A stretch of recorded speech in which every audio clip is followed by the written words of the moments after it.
Hello everybody, welcome back to another episode of the Super Kaioken podcast, the official Dragon Ball podcast of John12, and I am your host as always, John12. So why not just get right down to it and, answer the obvious question is, why is there another Super Kaioken podcast so early? Well, that's mostly due to the fact that I just really want to talk about all things Dragon Ball, and to tell you the truth, I actually recorded an episode of the John 12 Effect, but I was very unhappy with the way it resulted into. Like, the majority of the episode was very monotone, and I was very, very angry when I was recording that episode, so all I really wanted to do was just put that on hold and just record something that I have a lot of fun doing, which is the Super Kaioken, because even though the John 12 Effect podcast came first, and it was like my pet project podcast, like I had so much aspirations and dreams and hopes and dreams for that podcast. I wanted to thrive and to rise up from the ashes, like Dark Knight Rises style, but I don't know, every time I do it I feel more bored, and I feel very, very angry all the time. Like, I'm always monotone when I do that specific podcast, which I hate doing, because at first it was like very fun and happy, and then I have the Super Kaioken, and I'm like, this is where I have a lot of fun, because I have a lot of topics and a lot of specific things I like to talk to. And of course, my favorite segment out of the Super Kaioken podcast, which is always reading your guys' comments. I mean, every comment I get, whether it be from a subscriber or from a random YouTuber who checked out my stuff and really liked it, or even from the occasional hate mail, I love talking about it. I love replying about it. I love bashing them. I love all that shit. I love hearing it. I love the feedback in general. It makes me, it fuels me, Thanos style. It's like the Infinity Gauntlet. It fuels my power. But nonetheless, I will be doing another John 12 Effect soon. It's just, I'll just, for the meanwhile, I'm just gonna continue doing Super Kaioken podcast, which is a lot more fun in my personal opinion, if you will. And I get the feeling that it's more watchable to a certain extent, because I guess it's more fun, and there's a topic that everybody can get into instead of like some random story that happened to me like years ago or something. I don't know.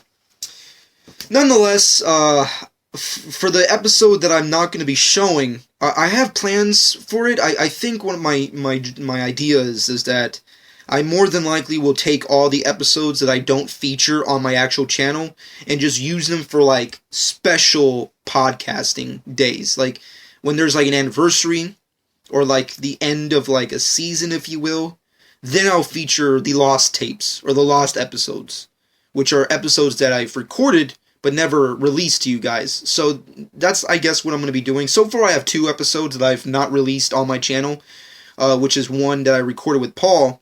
Spoilers, and the one I recently recorded last several weeks ago, so there's that. Nonetheless, let's talk about all things Dragon Ball, which is of course the main reason as to why any motherfucker would ever listen or, give a shit about my opinion on.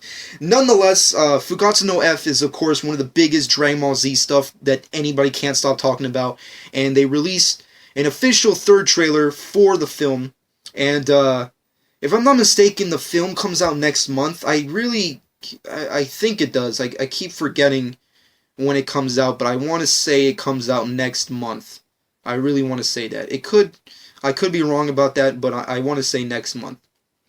Nonetheless, you know what, I just want to, like, briefly, really quick, just, like, open up the trailer and watch it with you guys. Let's just open up the link and just like watch it together. Let's do that. Let's try and accomplish such a thing.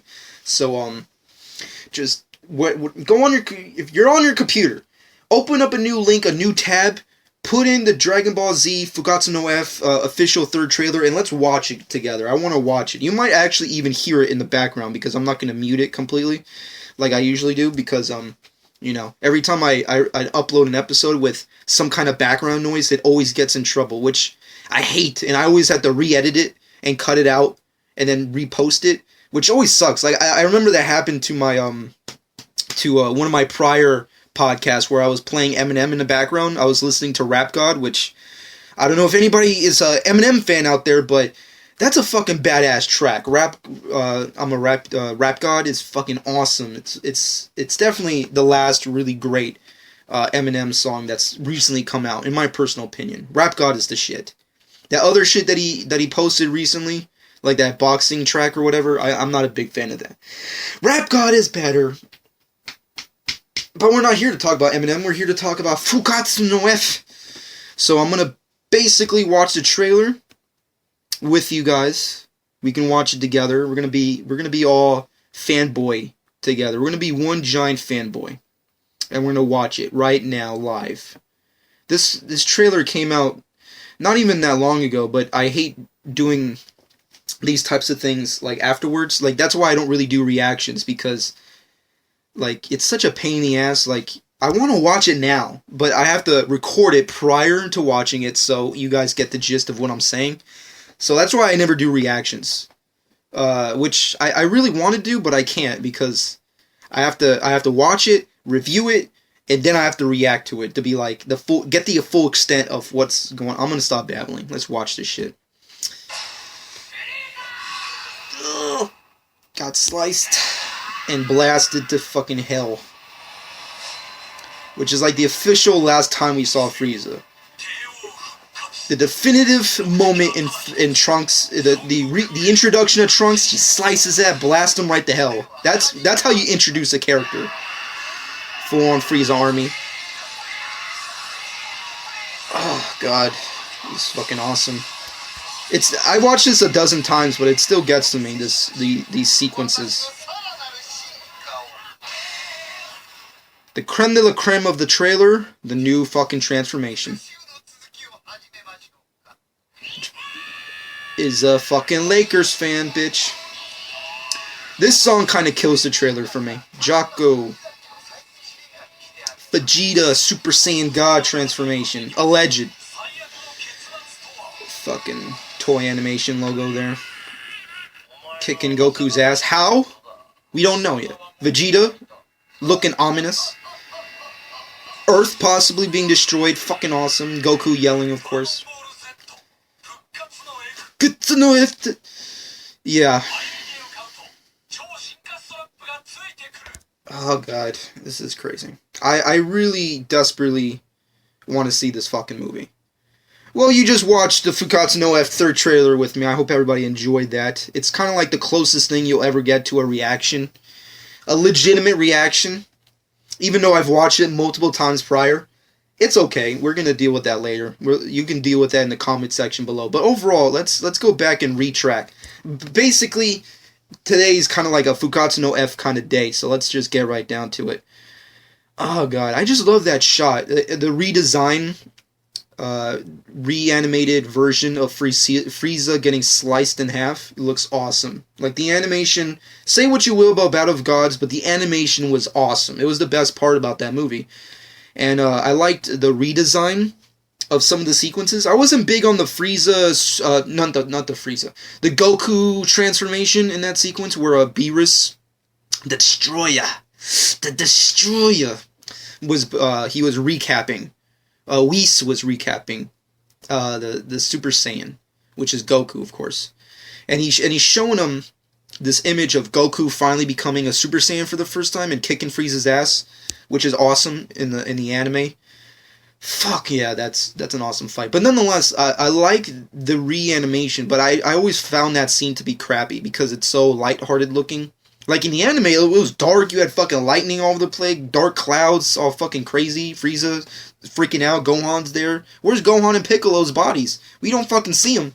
But, you know, it's just there just to be there, of course. But the reanimated of Frieza getting sliced in half and fucking getting blasted down to hell where he fucking deserved to be, fucking awesome. I love that, Trunks. Future Trunks will always be the definitive badass version of Trunks. Fuck Kid Trunks. I like Kid Trunks, I'm not gonna lie. But, I don't know. Future Trunks is better. Okay, back it up. Okay, you pause right here. Piccolo is of course, he's the main focus here. You have Master Roshi in the corner, Krillin, Tien, possibly Gohan. Of course, this is Gohan with his, you know, whatever. Okay. in the corner is Jocko, the Galactic Patrolman. What is Jocko doing here in it at all? Why is he here? It makes no sense. But it's so fucking awesome that the question is, why can't he just be in there? This is what I always wanted. I want the universe of Dragon Ball to be coexisting, you know? Kind of like the MCU. Like, just have motherfuckers being there from the universe. Or just imply them, you know? So, okay, you have Jocko here. Why is Jocko here in the first place? We don't really know. I haven't read the manga which is the prelude to this movie, if you will. I haven't read it all. I haven't tried to spoil it, even though I've heard other Dragon Ball YouTubers, if you will, their thoughts on it. And it's kind of 50-50. But fuck, Jocko the Patrolman. The reasoning behind him being in this movie shocks me in a good way. It's like, yeah, it's good. It's fucking awesome. He's gonna be in this movie. He's gonna... What's his purpose? We don't know. As we can see, he's fighting alongside with the Z-Warriors, about to be attacked by Frieza's army, who are ridiculously strong. I mean, let's fucking play this shit again. Okay, Frieza comes out, Goku looking badass. Okay, Frieza's talking. Who gives a shit what he's saying? Frieza army going for the attack. Alright. Master Roshi takes a good... Tien takes him out. Krillin's flying in the air. Piccolo's fighting. Fucking awesome. Gohan, Super Saiyan transformation. Why? Whatever. Okay, we go into more detail. Okay, Frieza's golden transformation. I've given my thoughts on this. I've given like my brief review on it. If you want to get my personal thoughts in more depth, definitely go to my channel to check out that video. But overall, a lot of people have a big problem with this transformation. I personally like it. I think it's definitely a place they only could have gone. It's the only place where Toriyama could have gone, because you can't go fourth transformation Cooler. You can't do that because Cooler's not canon, that movie's not canon, so the transformation is not canon. It's kind of like the GT thing. The only reason Super Saiyan 4 is not in Battle of Gods because GT ain't fucking canon, people. It's not canon.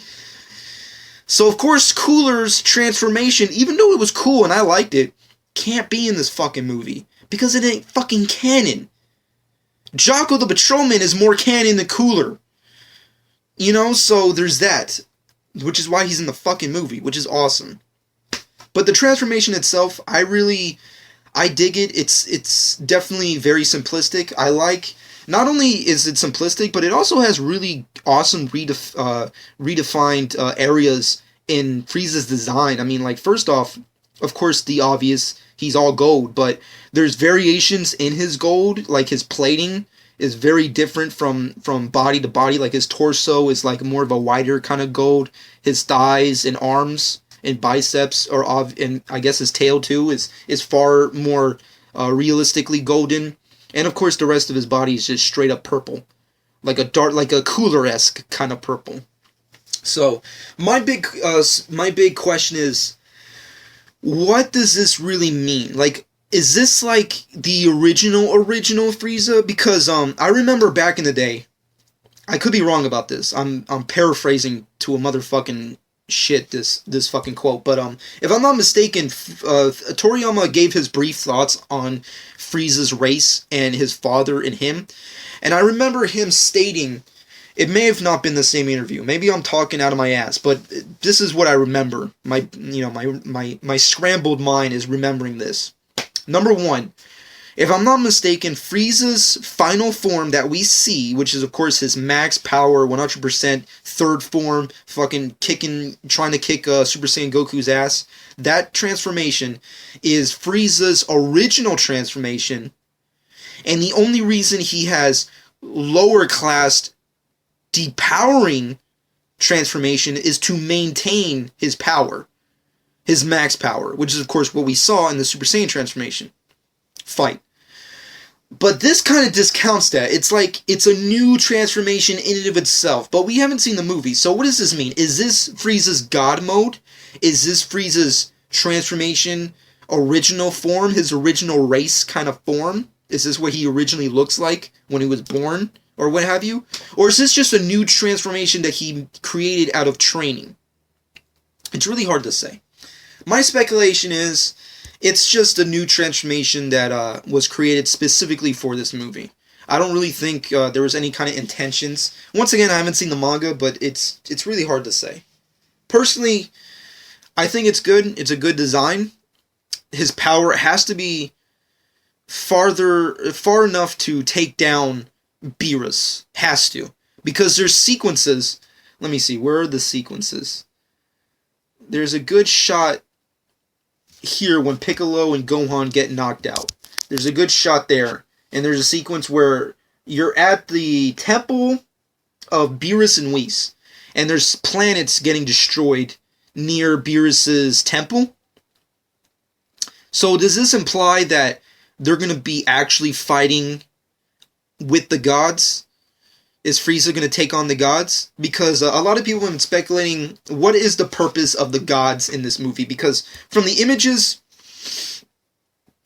from the images that we've seen, Beerus and Whis don't really seem like they're doing a lot. They seem like spectators in this movie. They're just commentators. They're not really here to really do anything. A lot of people have speculated that that Goku and Vegeta have been training under the tutelage of Beerus, and Beerus has been training them, or maybe Whis has been training them, which is why the new outfits and symbols, which could be a factor. We don't know yet. But overall, what are their purpose in this movie? Like, is it that Frieza becomes so powerful that the God of Destruction and his trainer, his master, which is Whis, have to actually step in and try and stop this guy? It really depends. In Battle of Gods, it's implied that Beerus is far more powerful than Frieza. Obviously, he did state that that if Beerus was ever going to see Frieza again, he was going to kill him. Fukkatsu no F. The main antagonist is fucking Frieza, and Beerus is in this movie. Speculation: Beerus and Frieza fight to the death. Yes, that's what I want to see. That's what I want to fucking see. And he kicks his ass. Something that not even Goku could have done. Is that too far away from the plot? Am I going off on a limb here? I really don't know, folks. Tell me what you personally think. Is Beerus and Frieza gonna fight? And if they do fight, will he defeat Beerus? Based off this one image of Temple Beerus, if you will, and planets getting destroyed, you see a beam, which I'm guessing has to be either Beerus's power, being thrown onto this one planet, destroying this tiny little planet, must imply that at some point Frieza, Beerus fight, kicks his ass, punches him so hard that he flies right out of the fucking atmosphere and destroys a planet just by impact. That's speculation, of course. This is way off topic. Let's move on from here. Okay, Goku versus Frieza. And Vegeta comes in to help. Speculation begins again. Okay. What is Vegeta's role? A lot of people want Vegeta to be the main hero. We want him to save the day. We want him to have the spotlight and be the protagonist of the movie. That's what we all want. But is that really going to happen? It's really hard to say. My guess is, what I really want to see is Goku's obviously going to fight Frieza. He's going to lose. Based off the trailer, we can pretty much guess that he gets the shit kicked out of him.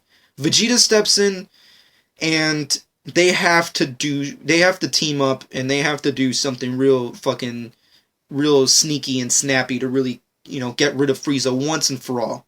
Vegeta becomes a god, Super Saiyan God, which has been implied by this trailer. It looks like there's an instance where Vegeta actually powers up, and it looks like he could be transforming into a Super Saiyan God.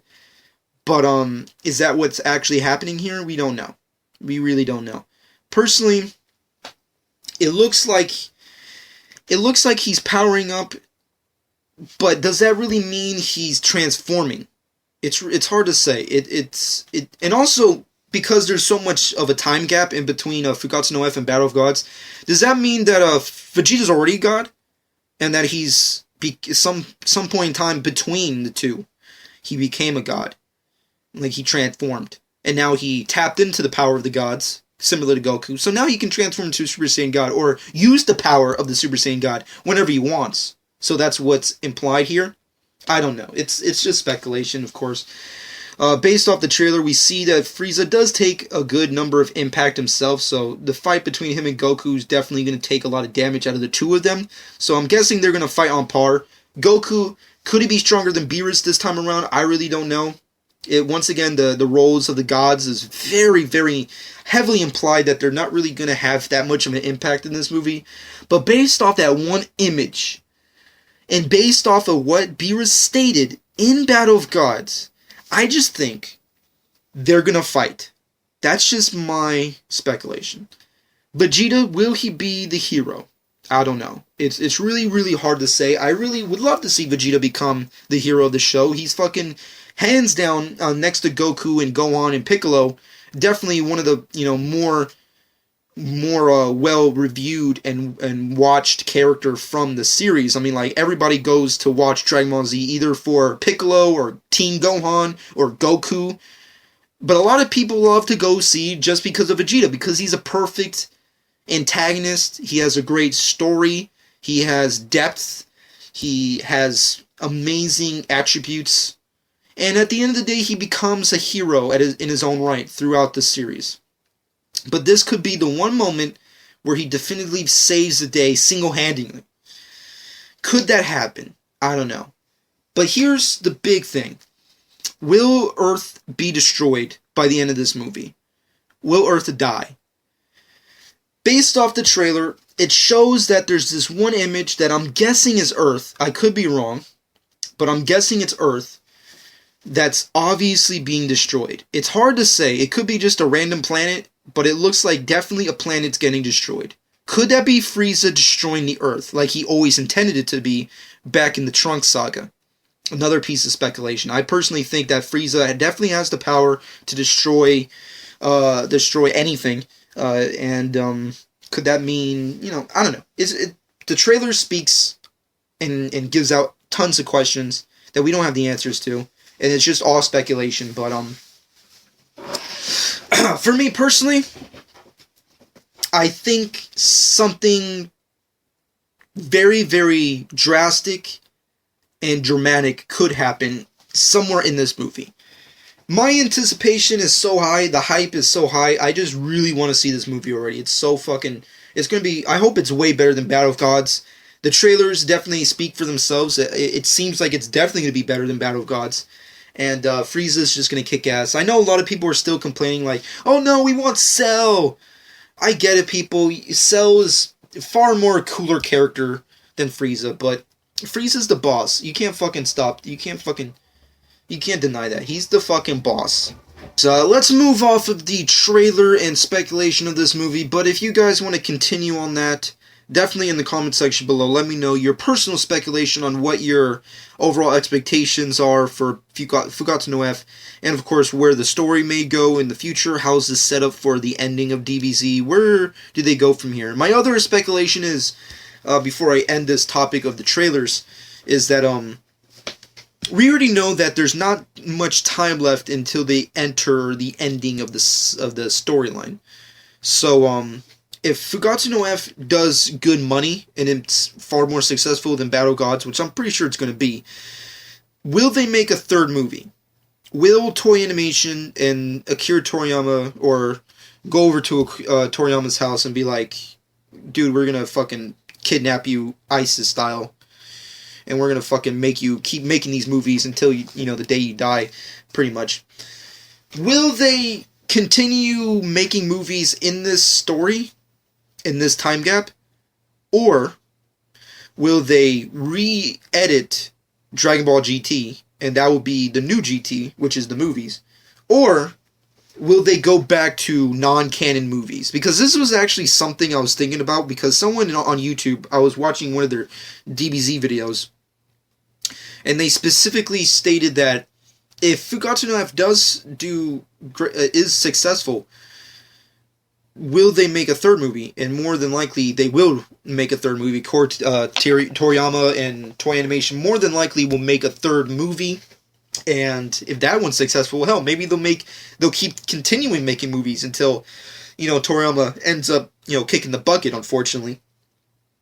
But my theory was, if the day comes when they have to make a third movie and continuing going on this route of just, continuing the Dragon Ball Z legacy, if you will, just through the movies, will they go back to doing non-canon movies? Because even though it's non-canon, all those movies that they did before Battle of Gods, I liked them. I really enjoyed those non-canon movies. I mean, some of them are my favorite. I mean, Tree of Might, fucking Cooler's Revenge, Legendary Super Saiyan Broly, Fusion Reborn, Wrath of the Dragon, Lord Slug. I mean, all those movies are so fucking epic and awesome. And I think the great thing about that is that not only do they don't really have to do what the main storyline is. Even though it's heavily implied that they have some small connections to what's happening in the manga and anime, the movies can do whatever they want. They could fucking go into any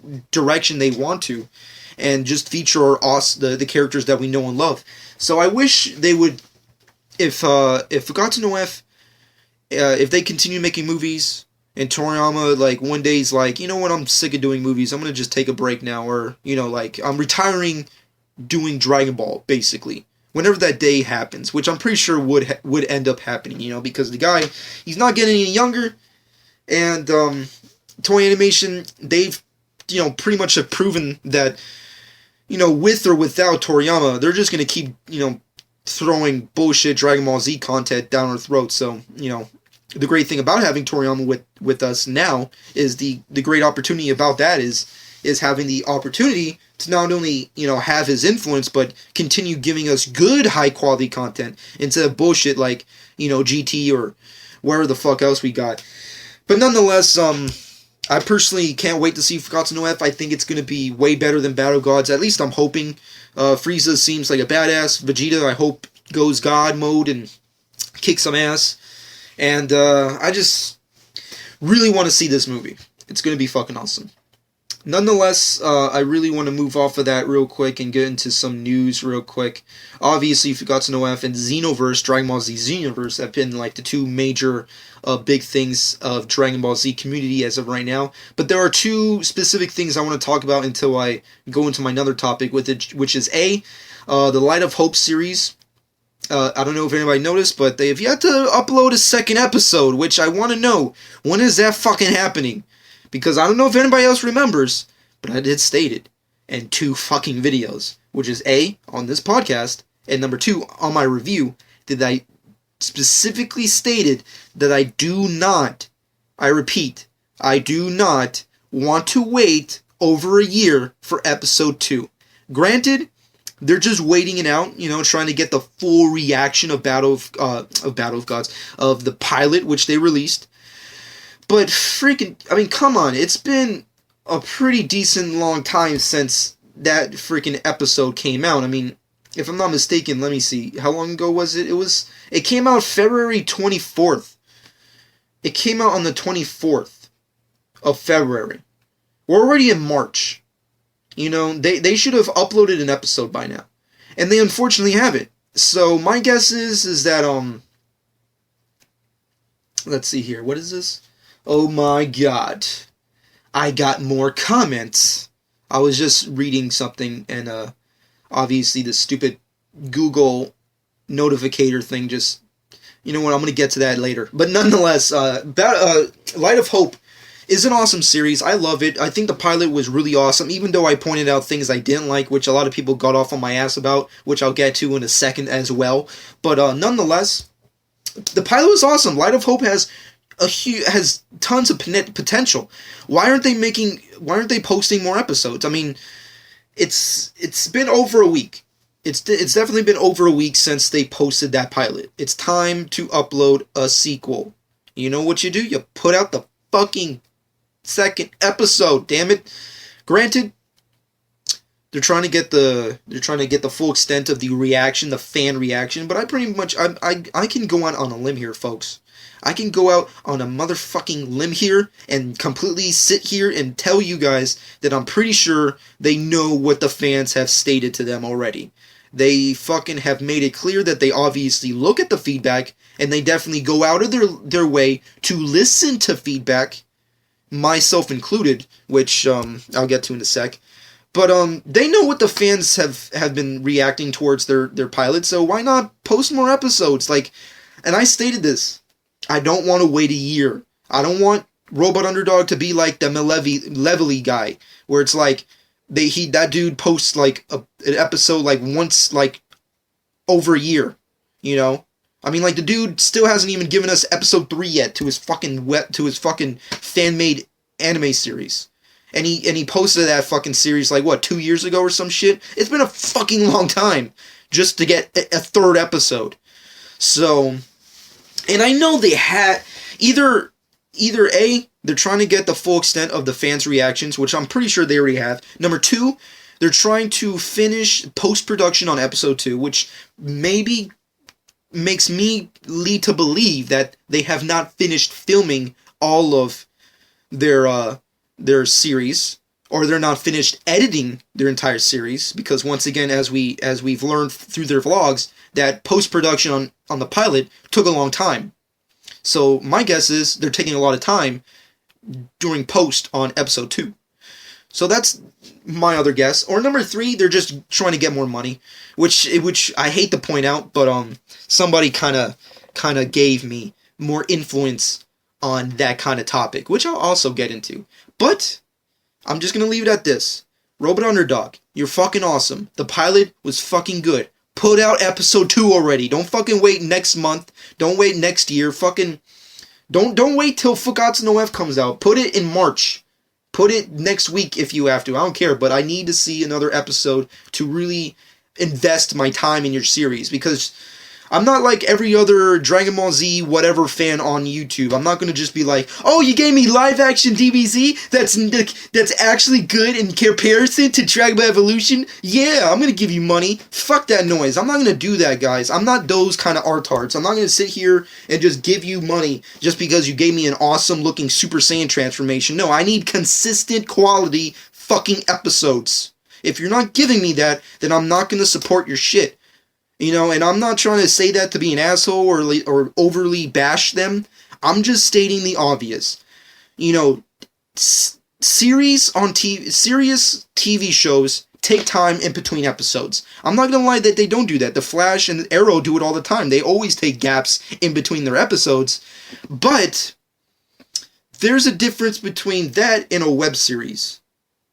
And there's a difference between when and where to take gaps in between your series.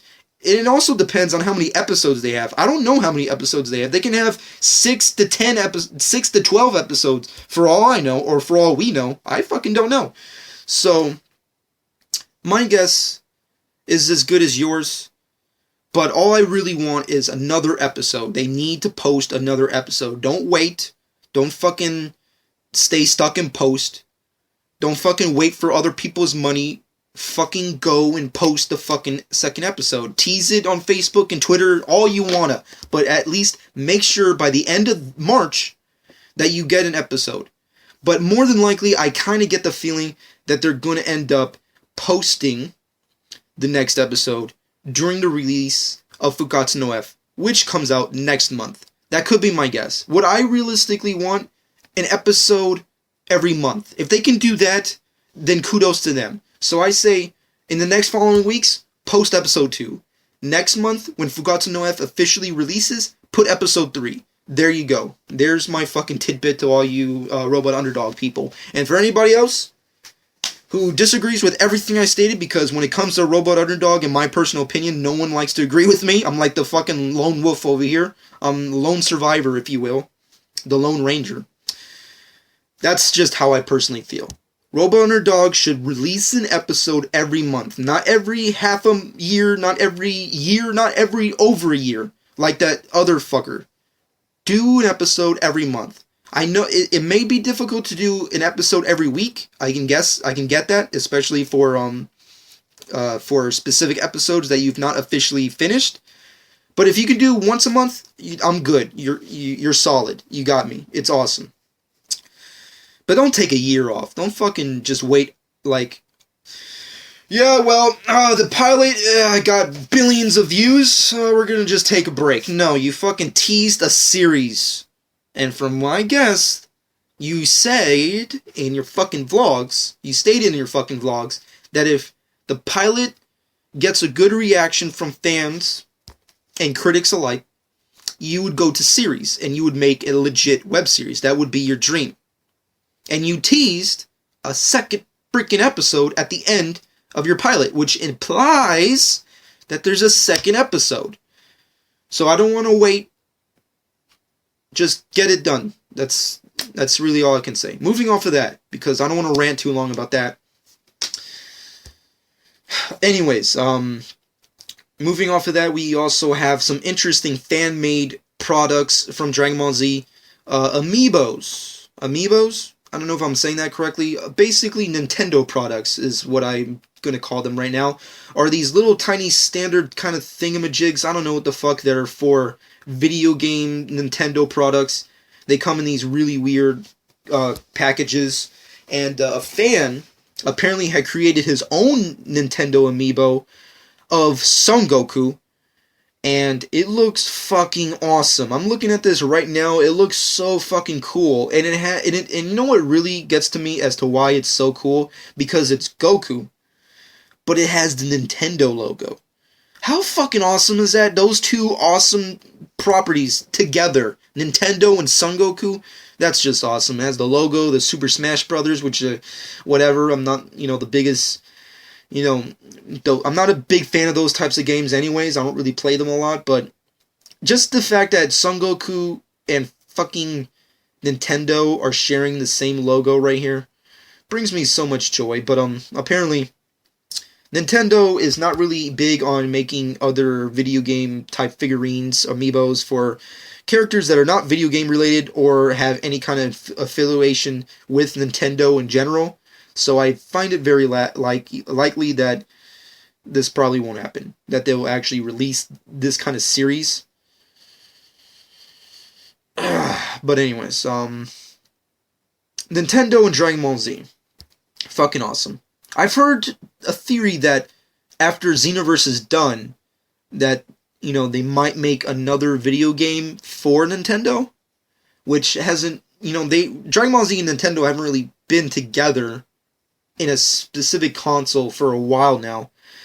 So that could be cool. Xenoverse has gotten a pretty decent reaction from fans. I've heard various people bash it. I've heard various people talk down to it. I personally think it seems like an interesting, fun game. From the response that I've heard and from the response that I got, it seems pretty good. But Nintendo Dragon Ball game for the new 3DS, oh god, that's something I really want to get. That's something that I really want to see come out in the States. But anyways, this Amiibo thing fucking looks awesome. The package looks nice. It's all fan-made, but it looks fucking legit. So you should definitely go check it out right now. It looks awesome. Anyways, let's move off of that into some non-Dragon Ball related news here. I wanted to talk briefly about Toonami real quick and Attack on Titan, and then I'm going to move on to the creme de la creme of the episode, which is, of course, the comment section. Now, let's first start off about Attack on Titan, because it's really brief news. But apparently, Sony Entertainment, has registered the domain names of Attack on Titan. And a lot of people are implying that allegedly Sony Pictures plans on making an American live-action adaptation of the critically acclaimed anime series, or some people would call the most popular anime series of this generation, which I guess you can go out on a limb here and say, yeah, sure. They're going to make a live-action movie off Attack on Titan, so that's what's being implied. And, God, I really don't know how to feel about that. I mean, we already know what live-action anime could do in America. Not very well. But Japan, the people of Japan, have been already making their Attack on Titan movie. They're making a Japanese live-action adaptation that will be premiering later this year, if I'm not mistaken. And we've gotten images of that specific movie already.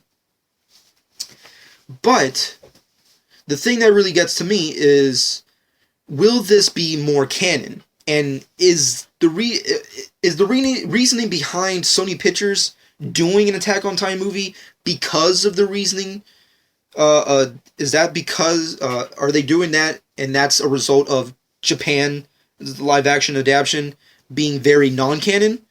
That's very interesting. That's definitely a very, very interesting topic because, for one, we already know that the Attack on Titan movie is definitely going to be very different from the anime and manga source material, which a lot of people have mixed feelings about. I personally don't care because, even though I like Attack on Titan, I'm not like a hardcore fan of it. I haven't read the manga as of yet. I've only seen the first season or the only season they've ever done for Attack on Titan on the anime, and I've not seen any of the OVAs or those fucking movies they put out of the anime series itself. So I can't really call myself the biggest Attack on Titan fan, but I do like it. From what I've seen, Attack on Titan is an awesome series. Shit. But could Sony Pictures accomplish a good Attack on Titan movie in comparison to the Japanese version? Japanese people are going to do their own thing. They're going to make their own fucking movies, possibly a trilogy, if you will. But will it be as good or better than the Sony one? And does Sony actually really want to do it? Because this could be just like any other anime movie property. It could be just like the Cowboy Bebop, the Akira, the Ghost in the Shell. It's just going to be in development hell for like the next fucking 2 decades. So, that being said, I don't really have high expectations for Sony's Attack on Titan. But if they can accomplish any of the awesome visual effects that they've done over the course of the last years, I mean, say what you will about Amazing Spider-Man 2, which I consider to be, one of the worst Spider-Man movies next to Spider-Man 3, and, all that live-action Spider-Man bullshit that came out before the Sam Raimi movie. It had awesome visuals. Like, the visual effects and all that awesomeness was great. So if Sony can do that, but with Attack on Titan, I think they have a solid picture. But this could just be bullshit and never actually develop into anything like all the other anime movies. But I guess we're going to have to see what happens in the next following years. And of course the Japanese are going to do their own thing regardless. Although I wish they could have been more faithful to the source material. I'm just saying. Come on. There's only one Japanese character in the whole fucking series. Everybody else is white. So it makes sense for it to be made in America when majority of the characters are European and white. There's only like one Japanese person in the Attack on Titan universe, if you will, and that's Mikasa. I could be wrong about that because once again I'm not the big Attack on Titan fan, but from what I've seen and what I've heard and what I've researched, which is very fucking minimal, Mikasa is the only actual Japanese character in all of Attack on Titan. Everybody else is either European or white. So it makes sense to be made in fucking America. So in that kind of stature, I rather would go with the Sony version. But then again, this could just lead up into nothingness. So we're just going to have to wait and see. I guess it depends on how good the Ghost in the Shell movie comes out being with Scarlett Johansson, or how good this Japanese version does. We're just going to have to wait and see. Moving off of that news to the last piece of news that I really wanted to state is Toonami. Of course, Toonami is something that a lot of fans grew up with, anime fans grew up with during the years, and Toonami has definitely been killing it.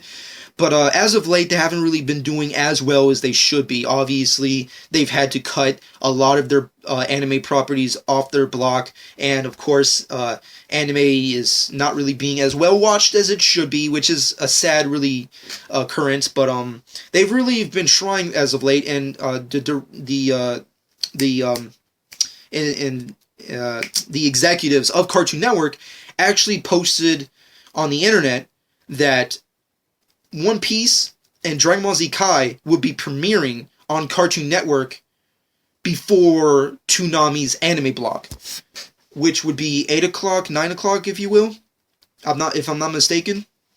So, and this actually already happened. Like, it's happened already where Dragon Ball Z Kai has already premiered before what it should be on Toonami. And the executives over there and the directors of all this kind of Cartoon Network nonsense has pretty much stated that this is just a test and just to see where it leads.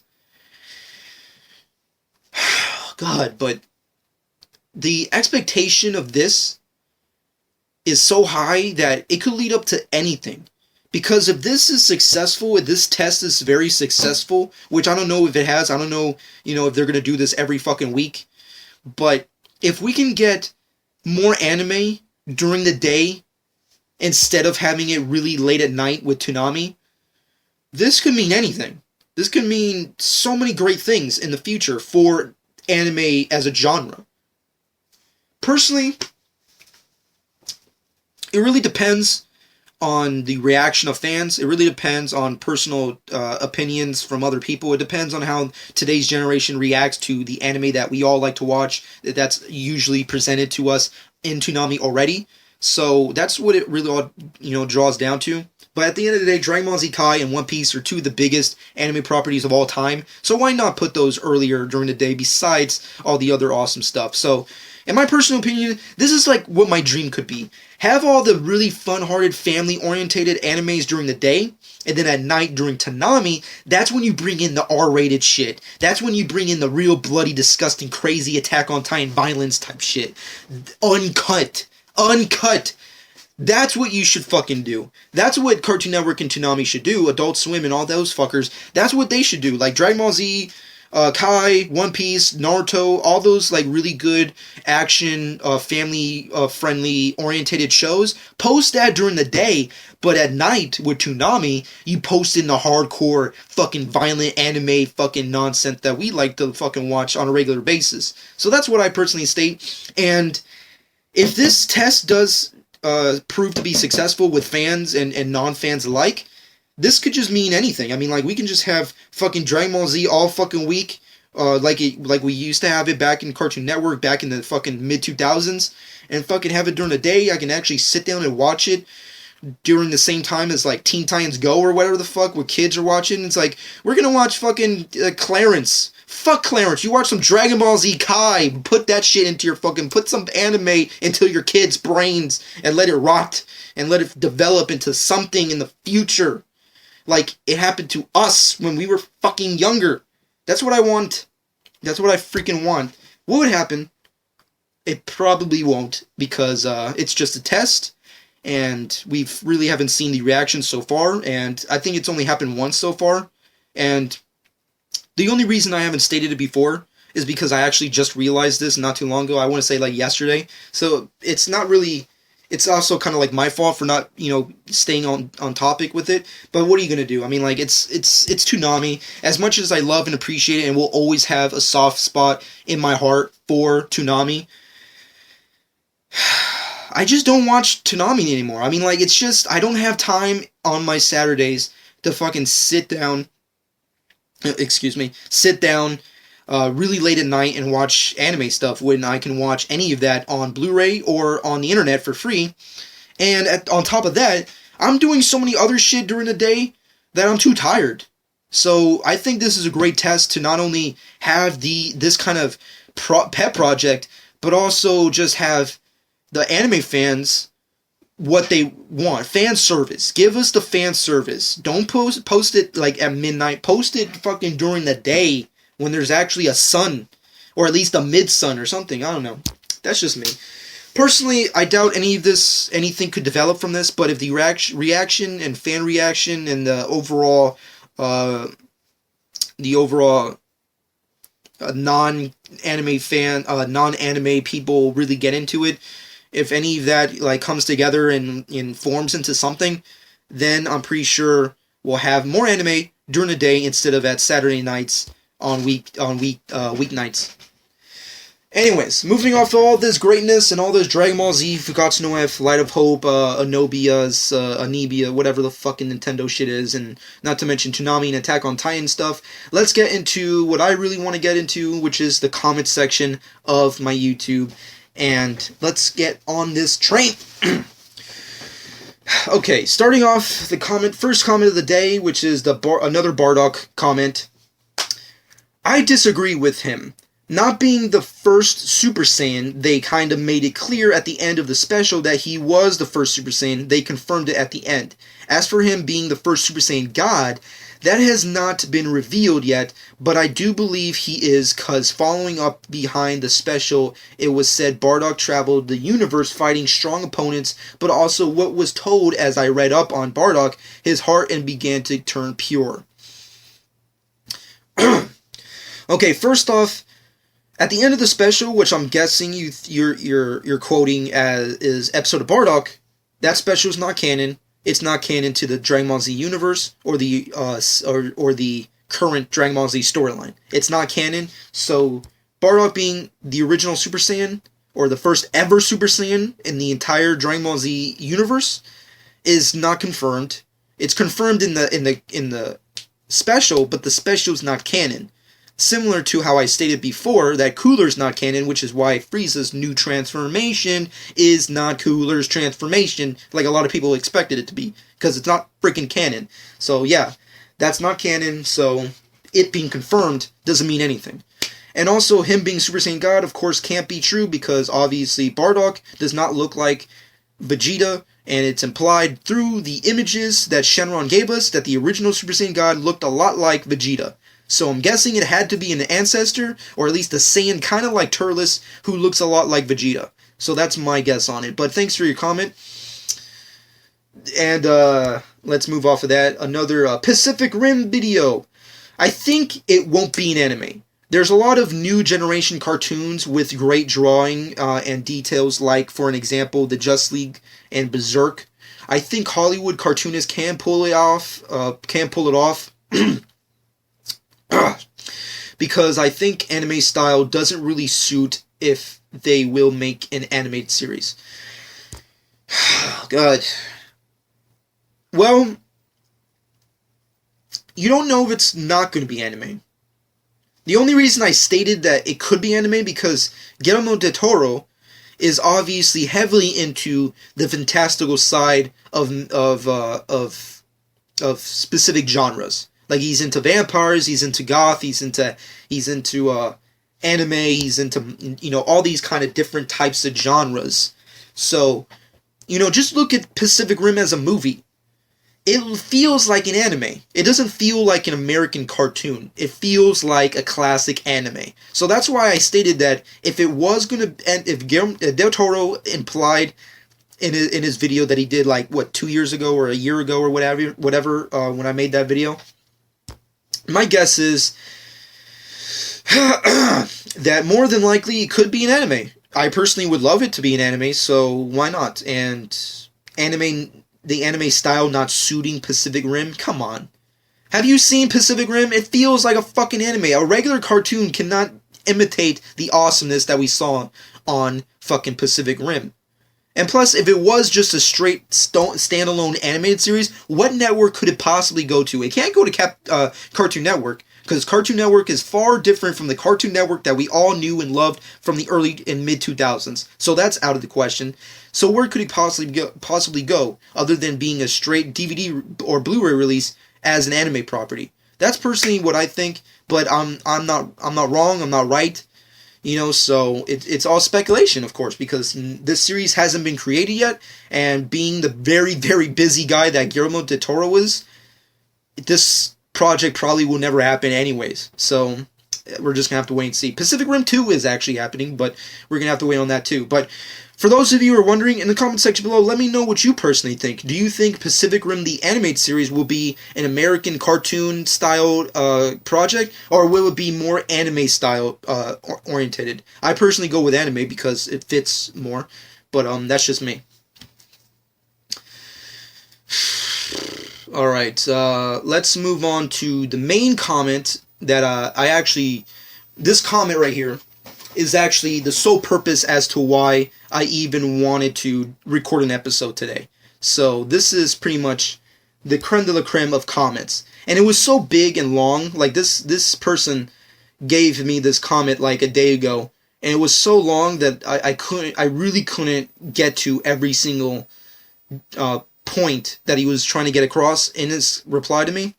So that's why I stated in a reply to him that I would reply to it in my next podcast episode, which is what I'm recording today, which is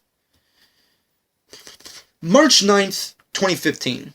So here we go.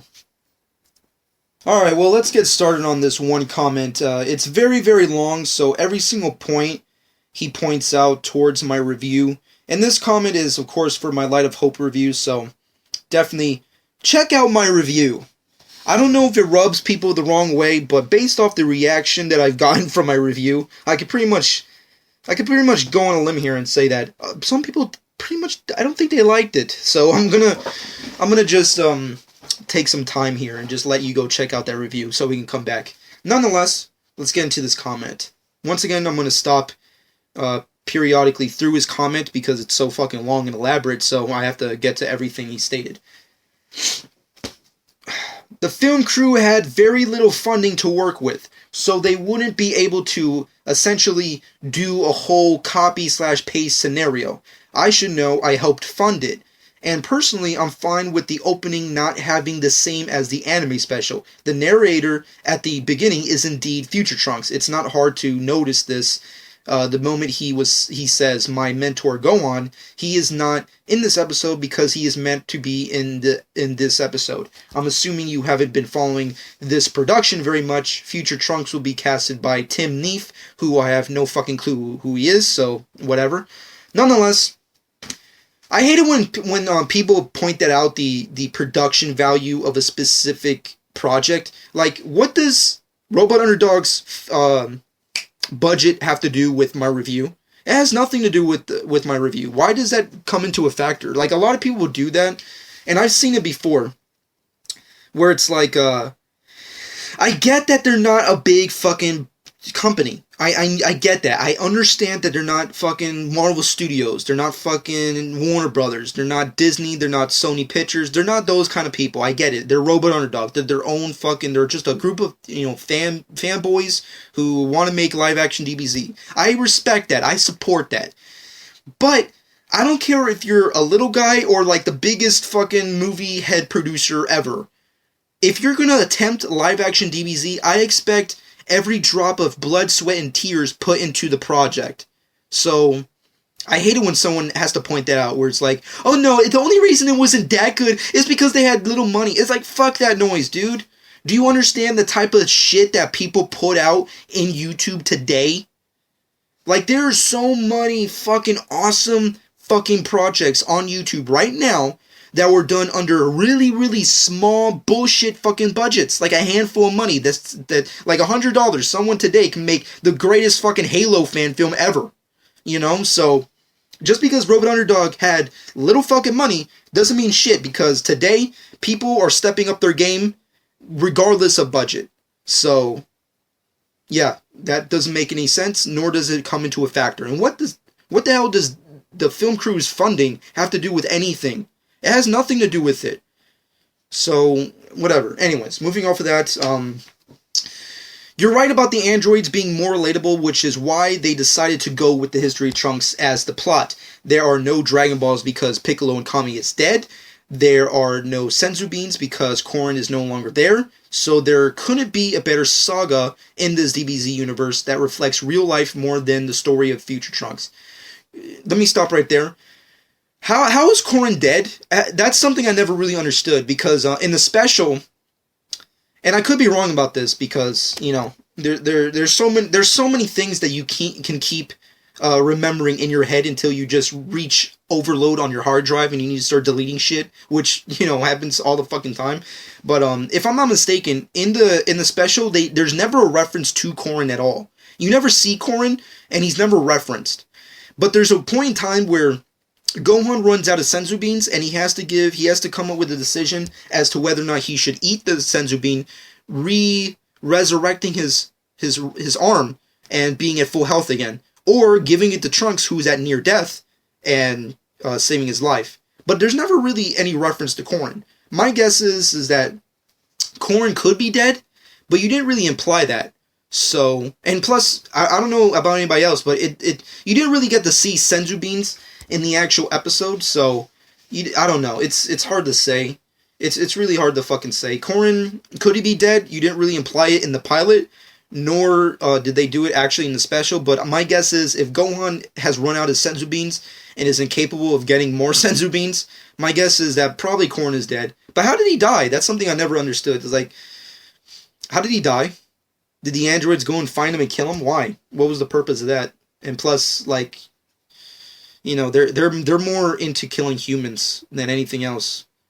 I don't know. It's really weird. The only reason is that you have to imply it in one of these episodes to understand that that there once was a character named Korin, but now he's dead.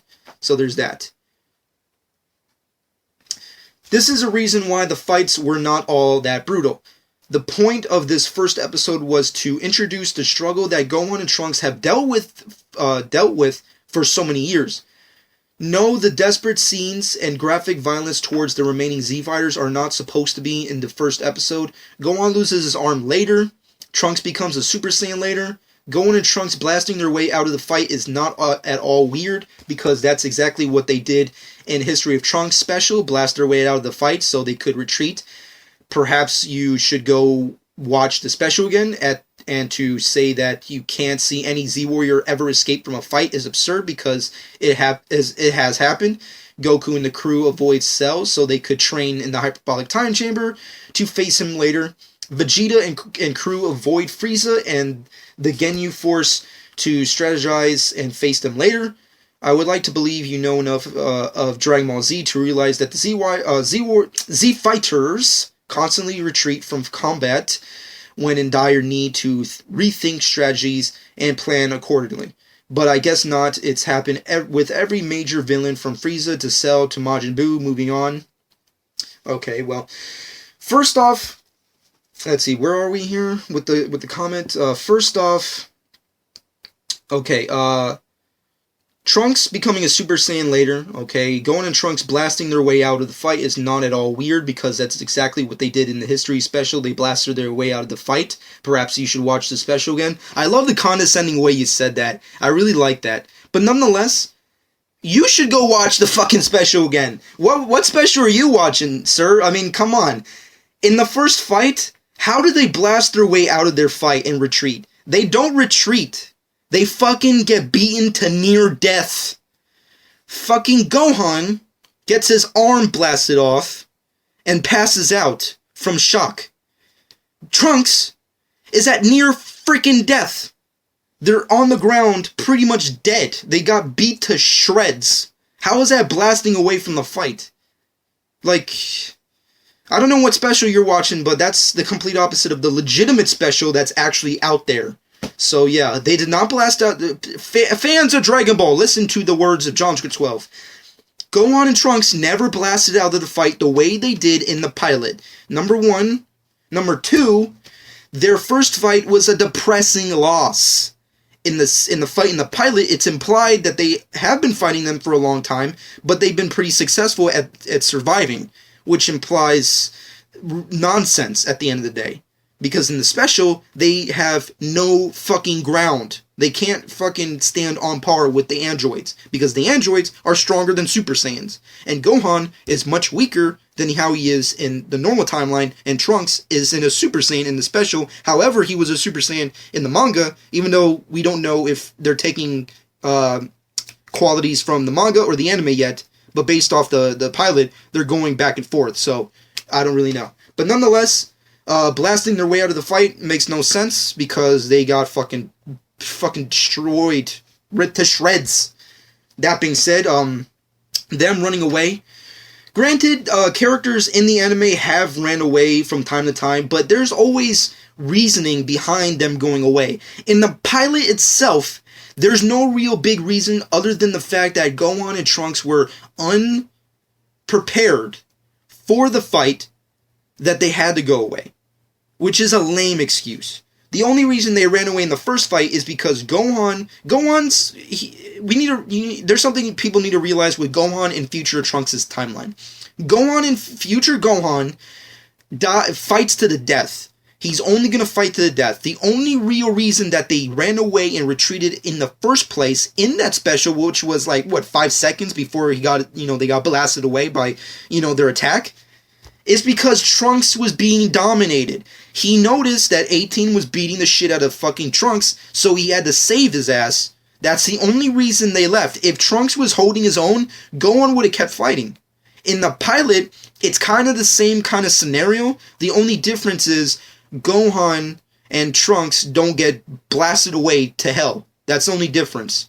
So, Granted, you can pull out all the multiple scenes from the anime where, characters have run away only for dire need circumstances. The pilot does not bring that into any factor. Android 17 and 18 pretty much are just playing around. They're not. It's never really implied that they're ready to just kill them, except for that one sequence where 18's about to shoot some weird key blast into Trunks' face. But beyond that, it's pretty much just it's all personal preference. So if you don't like the comment, then you don't have to. But that's just my personal preference. Anyways, moving off of that, I 100% agree. Oh wow, you agree with me 100% apparently.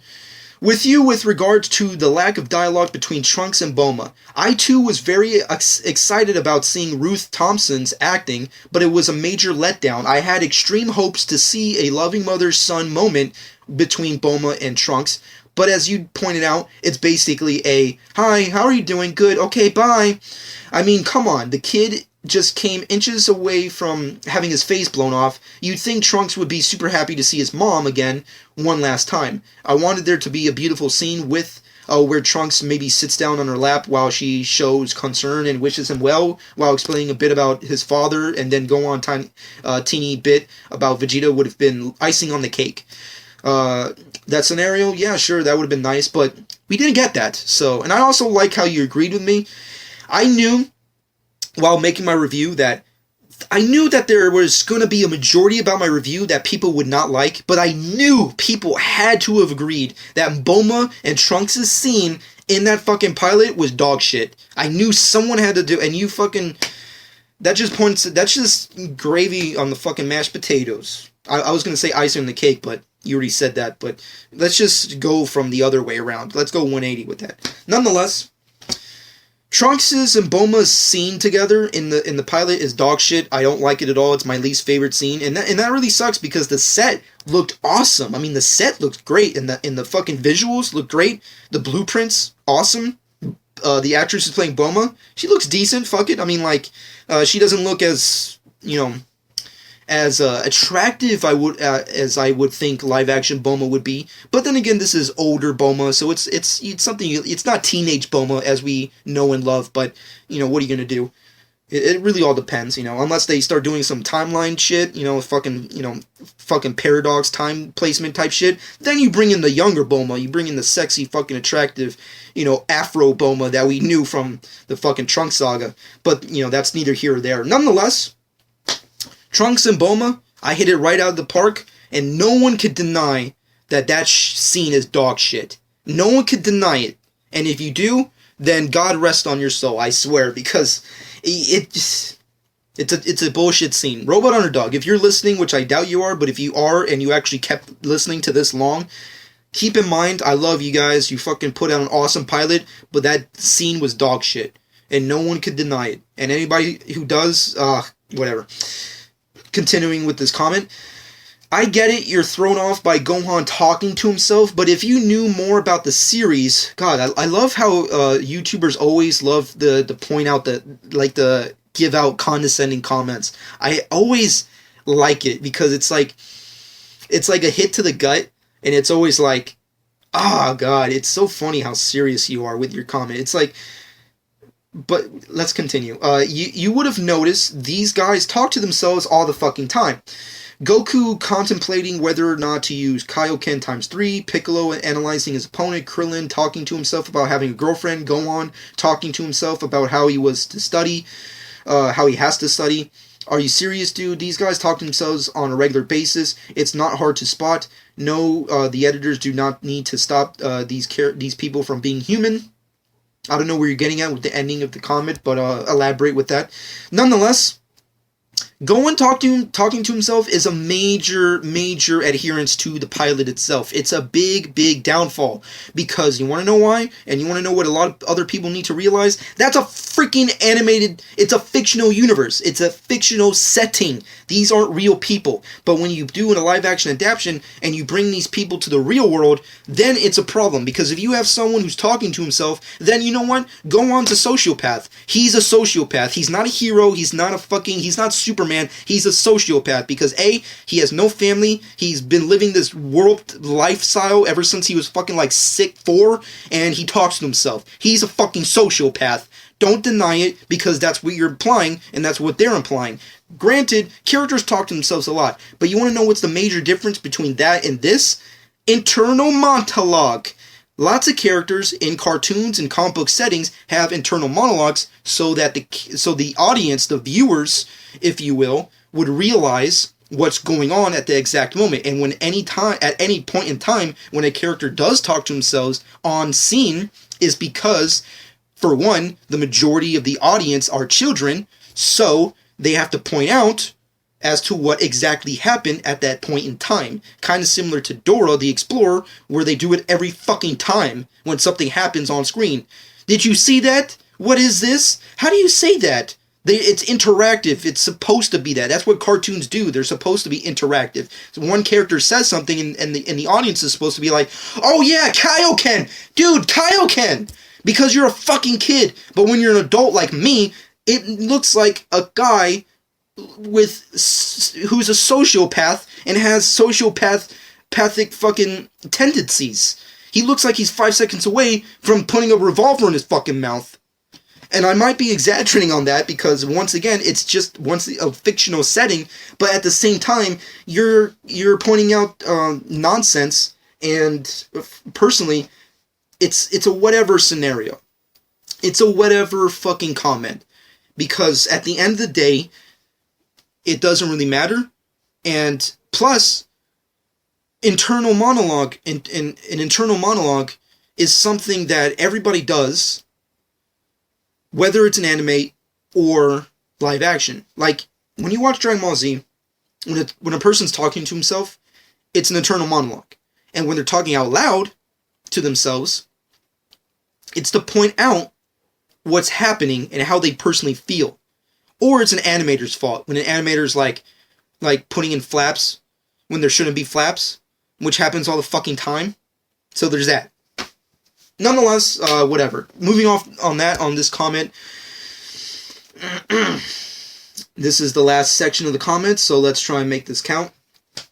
The next episode depends on how much the public is willing to fund this project. These people are doing this for free and on their own time. This series is made for the fans, by the fans. I help fund this, and I will be donating even more for the next one. Overall, I give this episode an 8 out of 10 for 13 minutes worth, and with only $7,000 donated for their budget. These geniuses at Robot Underdog have given us a film that is mountains higher in quality than the bullshit that came out of Hollywood with over $45 plus dollars worth of budget. Fuck it. Just because of that fact, Dragon Ball Z Light of Hope gets a 9 out of 10 from me instead of fucking Dragon Ball Evolution. I followed this team at Robot Underdog for over a year. I've seen the overwhelming love and dedication from these people. They are true fans, not in it for the money or anything, but just doing what they're passionate about. That is what I respect. And this is where I like the condescending remark comes in. Decent review, but you need to learn a little bit more about the Dragon Ball series. I love condescending remarks. I find it funny when YouTubers do it, because it's like, dude, it's just a review. It's not supposed. If I pointed out something that you don't like, then that's just what's gonna happen. Not everyone's gonna agree with everybody, but you had to reply disagreeing with me, which is okay with me. You don't have to agree with me, but then you have to add upon that with condescending remarks. Always gets to me as in a comedic value, because it's like, dude, really? Come on. Stop playing around. It's like, it's fucking anime. It's a fucking anime property. It's not fucking, what's happening into this world today. It's a fucking cartoon series that I watched billions of times from like the late 90s to now. And you telling me that I need to learn more about Dragon Ball series? That makes me want to laugh. Very similar to the way Robert De Niro laughs in the theater to Cape Fear. And if you don't know what that means, then go watch the movie and leave me alone. Nonetheless, moving on to this part, this last section in the fucking comment. Basically, you're trying to make this project feel like it's the greatest thing ever, and I'm not trying to deny that. It's definitely very well done. It's definitely something I support. But I find it weird that there's like this misconception that I hated the pilot. Dude, it's a fucking review. It's my review. It's not a reaction. And I'm definitely going to be pointing this out in my next review when they, whenever the fuck they end up putting episode 2. But it's true. When I put out a review, I'm honest. I'm fucking giving you 100% my opinion. I'm not giving you someone else's opinion. I'm not giving you an opinion secondhand. I'm viewing the project, then giving you my review right after it. Because it's honest. And if I'm just sitting here like the DBC slut that I am, which I'm pretty sure a lot of people were expecting, and being like, oh, it's so good, it's so fucking awesome, Super Saiyan, so cool, yeah, go on, yeah, Android, yeah, it's so fucking good, it's so better than Dragon Ball Evolution, and yeah, it's stupid, it's a waste of time. If you want to watch that kind of video, go watch the reactors. There's tons of great YouTubers who do reaction videos, who've done reactions on Light of Hope. Watch their fucking videos. But if you want an in-depth analysis of the review, then you watch my video and other people, other reviewers like me, or like other Dragon Ball Z reviewers that you watch on a daily basis, whoever. But that's why there's a difference between a half an hour video and a 3 minute to 5 minute video. That's the difference. The 3 minute video is going to be basically sucking Robot Underdog's dick, while the 20 minute to 30 minute video is basically giving you their in-depth analysis of the fucking episode. That's the difference. Just because I pointed out things that I don't like about the pilot doesn't mean I hate the pilot, nor am I bashing the people who were involved. Robot Underdog are awesome. Are they geniuses? I don't know if I would go to that extent, but they obviously love Dragon Ball Z, which I respect, and they gave us a good fucking live-action adaptation of the History of Trunks special. Or at least, like half a quarter of the fucking History of Trunks special. But overall, there are things that they could improve on, and they should improve on. Because if they just hear those reactors' remarks and just like, oh, well, we're awesome, so we're just going to keep doing the same thing. No. Because if they're consistently doing the same thing, then it's just going to be boring. Because then it gets bland, and it just becomes like, one of those types of series that goes on and on and on. It's the same series over and over again. It's like The Walking Dead. They just keep giving us the same bullshit episode over every week. No, it has to be better. Every episode has to be better than the last episode. If it's not doing like The Flash, then who gives a shit? That's what it needs to fucking be. It needs to be better and better. And that's what reviews like mine do, is point out the flaws of the episode so they can improve upon it, and hopefully give us better, high quality content. But because I pointed them out does not mean by any means that I disliked the episode. I loved the episode. I liked it. I commented on it. I fucking supported it. I fucking subscribed to it. I fucking love it. But that does not mean it's the greatest thing ever, nor is it perfect. Anyways, moving off of that. Let's see.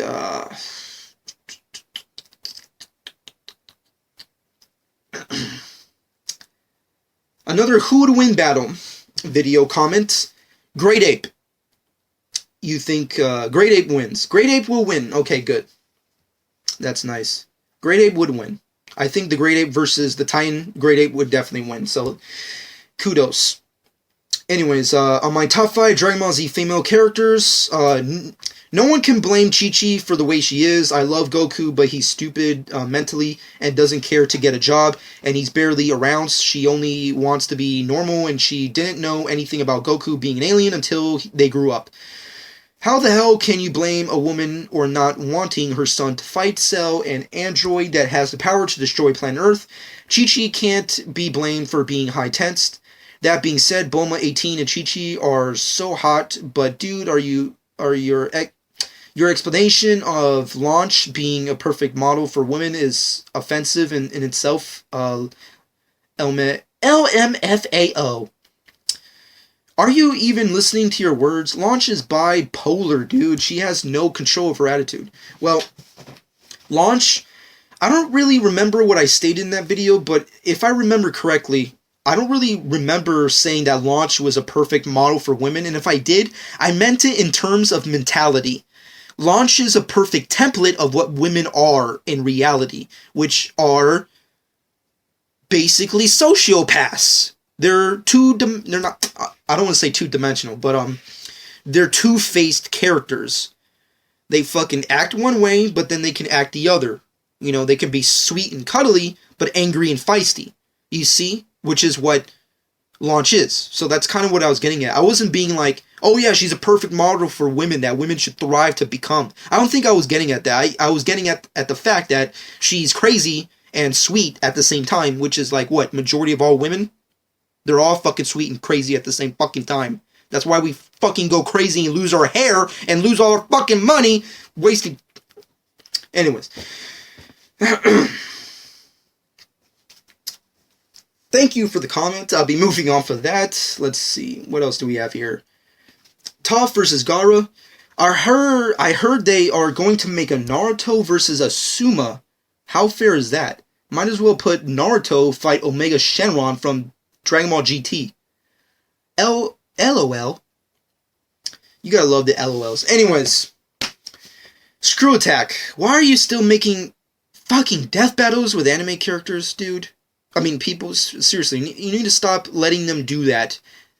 I say we should start a petition to make Screw Attack stop doing it. They need to stop using... Don't stop doing death battles. Death battles are awesome. Keep doing them. But anime characters, you don't do justice, and they all suck.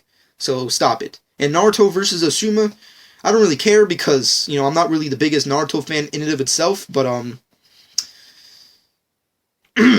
they'll probably fuck it up. Anyways, moving off of that, on my 5 ways to make a Dragon Ball Z live-action franchise, Dragon Ball Z Light of Hope pilot is super awesome. They surpass Hollywood. Well, kudos to you for pointing out the obvious. And, yeah, I would go that far. I mean, Light of Hope pilot was definitely better than Evolution. So, there you go. Another Light of Hope comment. I love the Light of Hope one. I love the Light of Hope one. I don't know what you're getting at. Anyways, moving off of that, another comment on my Light of Hope series review. I'm going to have to disagree, wow, what a shocker, with you on the Kamehameha Wave thing, because honestly, anybody can do it. It's as easy as a simple Ki Blast attack, because keep in mind, Goku saw Master Roshi do it one time, and he already knew how to do it the same day. Gohan at the time has seen Goku perform a Kamehameha Wave 3 to 5 times, so as long as you've seen it and know the arm movements, it's pretty easy to do. Well, based off your comment, why doesn't Piccolo or Vegeta do a Kamehameha Wave? So yeah. Anyways, not to be overly offensive to you guy, but basically, Gohan does not do the Kamehameha Wave because he was not trained by Goku, and he doesn't do it in the special, which means that it's implied that he can't do it. So I don't know where you're getting at. The only reason... And Gohan's only used the Kamehameha Wave once, and that was against fucking Cell. And that was after he trained with Goku. So, yeah, there's that. I could be wrong, but I doubt I am. But I'm pretty sure all of you will be disagreeing with me anyways, because obviously every time I point something wrong about Light of Hope, everybody wants to get off on my ass! But anyways, Gohan doing the Kamehameha Wave, I think the only reason they did it is because they wanted the Kamehameha Wave in the episode. I think that's the only reason why they did it. And as cool as it was, it's an error. It is. There's no denying it. It's an error. Gohan does not, or can he, use the Kamehameha Wave, so I don't know why it's a big problem. Anyways, another Light of Hope comment, baby, and baby is spelled wrong. Okay. Anyways, another Bardock comment. The whole problem with this theory of Bardock being Super Saiyan and Super Saiyan God is that Bardock being Super Saiyan form isn't canon and is debunked by the manga, so impossible on both ends. Sorry to disappoint. Well, you're the first person to ever comment and actually say what I've been saying all along. God. Anyways, moving off of the light of the Bardock, let's move on into the other Bardock, not the Bardock, another Light of Hope comment. Great review.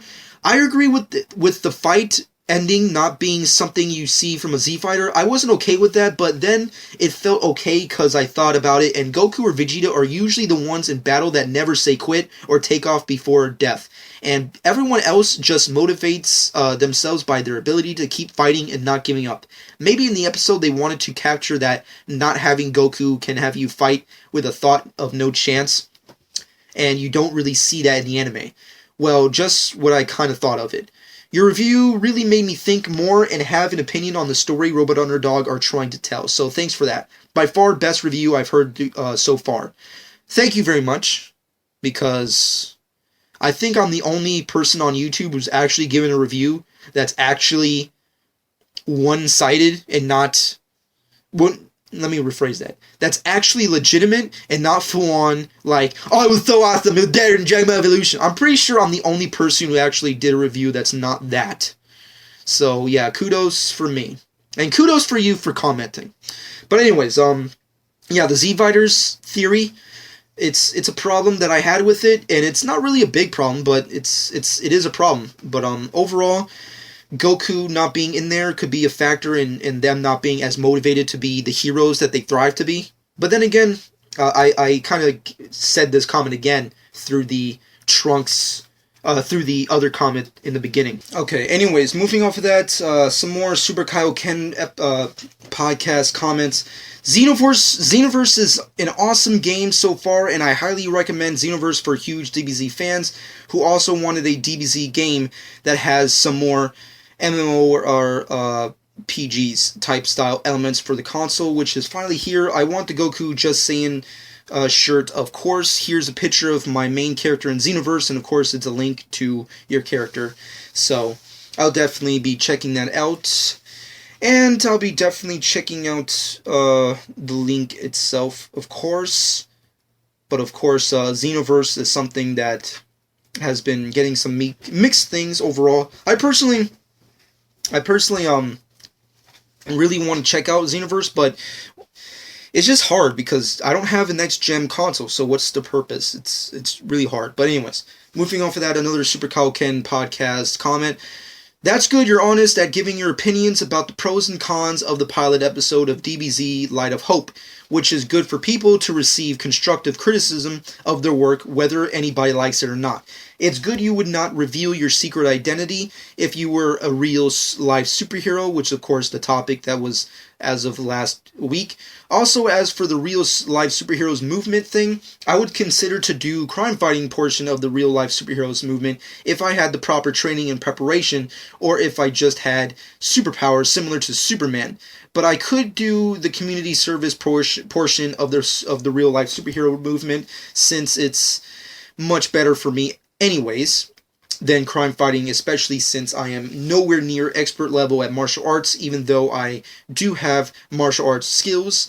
And here's a Facebook link to a picture that you have created on the DC Universe Online, which resembles wearing an outfit similar to this one. Anyways, and of course there's more Facebook links, which I'll be checking out, of course. Anyways, moving off of that. Well, first off, yeah, I mean, like, joining the community service superheroes, the real life superheroes movement, is definitely something that is awesome. But I don't think I would ever do it. I would only do it, I already gave my 2 cents on it, but overall, thanks for the comment, and community service portion of it is definitely a must need to, it's a need to do basis, you definitely should do it, but the fighting crime thing, guys, I'm just saying, the only reason I would ever do crime fighting is unless I became Batman. That's it. Anyways, another comment of Light of Hope. The androids never chased any Biff That's not even a word, but anyways, the Z Fighters, when they ran away in the show, either because their primary mission was Goku and Trunks timeline, they really didn't give a fuck because they enjoyed playing around and killing people, so I don't get what you mean to me. It seems you really wanted a scene for scene from the anime, which doesn't make sense for a film. It would seem cheesy, and as far as Bulma being important in the history of Trunks, actual special, what were you watching? She was barely in scenes in that either, and once again, it's only the first episode. You don't know if that other stuff isn't coming. Well, once again, actually, this is from a YouTuber called Kelvin Lang, and I really regret commenting on his comment. I really regret replying, because I actually replied, but when I replied, I did it like way later after that comment was there, and I only did it just to do it, but I really regret doing it, because I never really wanted to, and I knew he would reply back with a bullshit comment, so which he ended up doing. But overall, Bulma is important. What are you watching, dude? She is important. She's like, and this whole remark of like, oh, she's hardly in scenes. She's like the third main character. You know, like, look at Gohan. He's hardly in scenes, practically. He's in like half the movie, and then like, you know, like right in the middle he dies. The rest is Trunks' story. Trunks and Bulma. So I don't know what you're watching. I don't know why. Once again, the Bulma Trunks scene. If you disagree with me, that's okay with you, but it's a dog shit scene. If you deny it, that's your problem. That's your prerogative, but it's not a good one. That's all I'm going to say.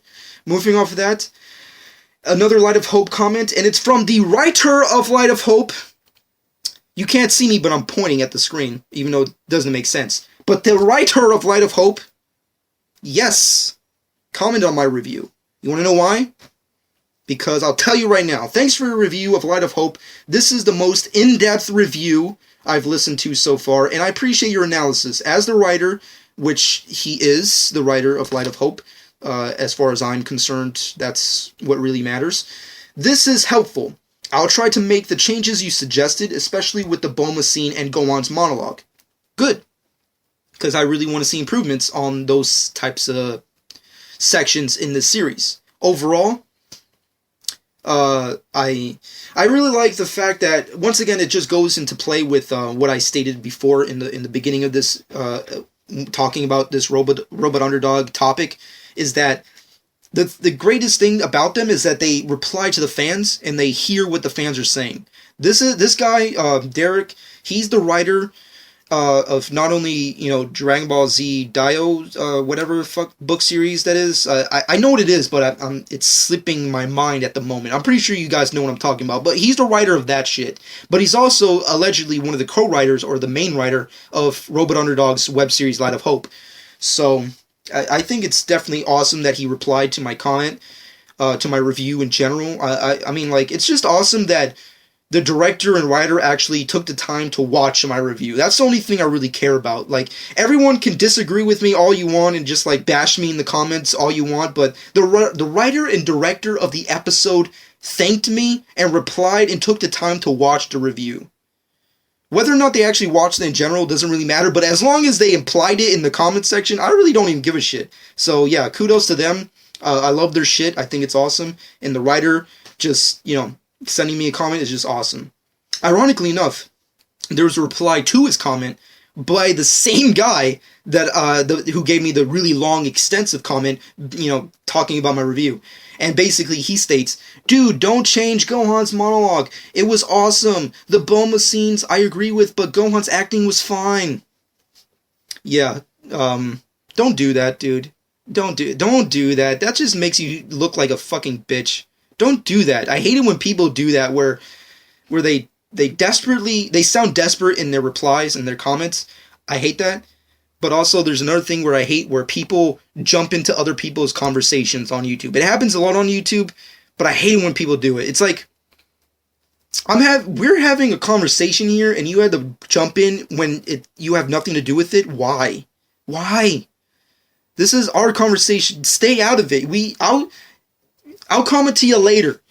Don't jump into a conversation that's not yours, especially from the writer of the fucking series. This is the writer of the series, and he's giving me kudos on my review, and you're fucking ruining it, dude.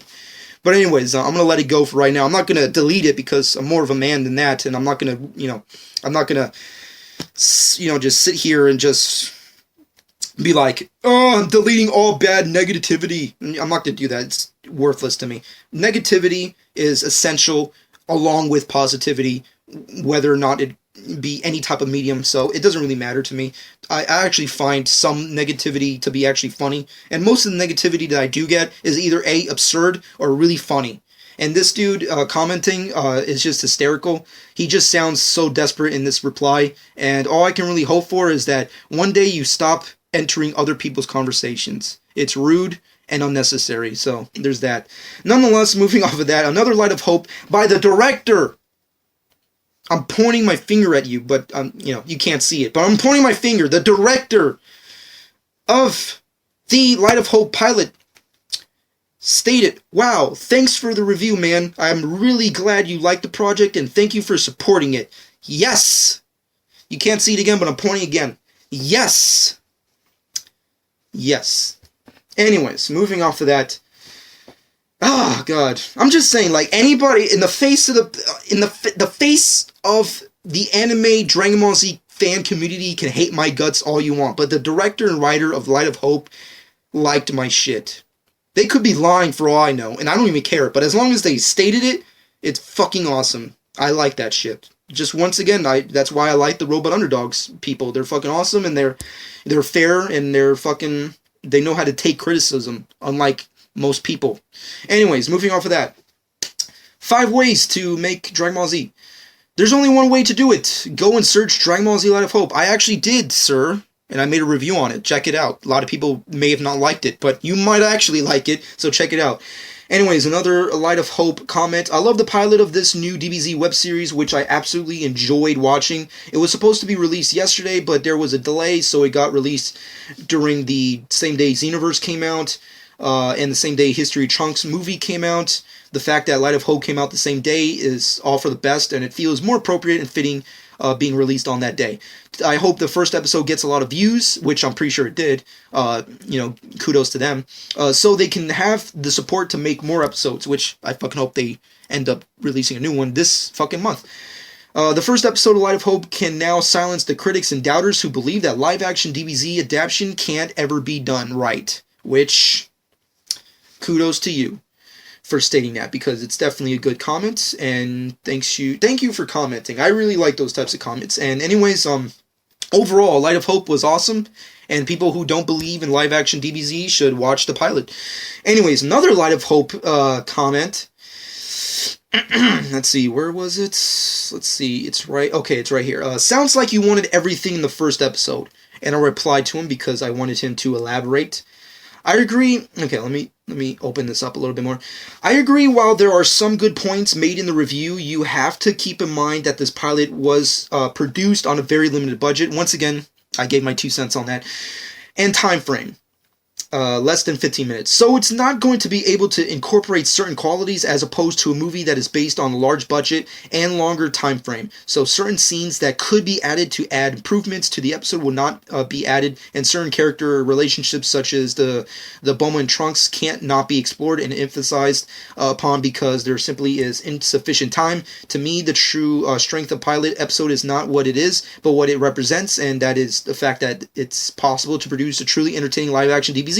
If enough passion and determination are implemented, after all, if a small group of fans can produce a video that, while may not be perfect, is definitely good, which such limited finances and resources that then imagine that what could be accomplished with more extensive ones. Well, Max Power, kudos to your comment. I really liked it. It was definitely very well done. I think it was a pretty decent, good comment.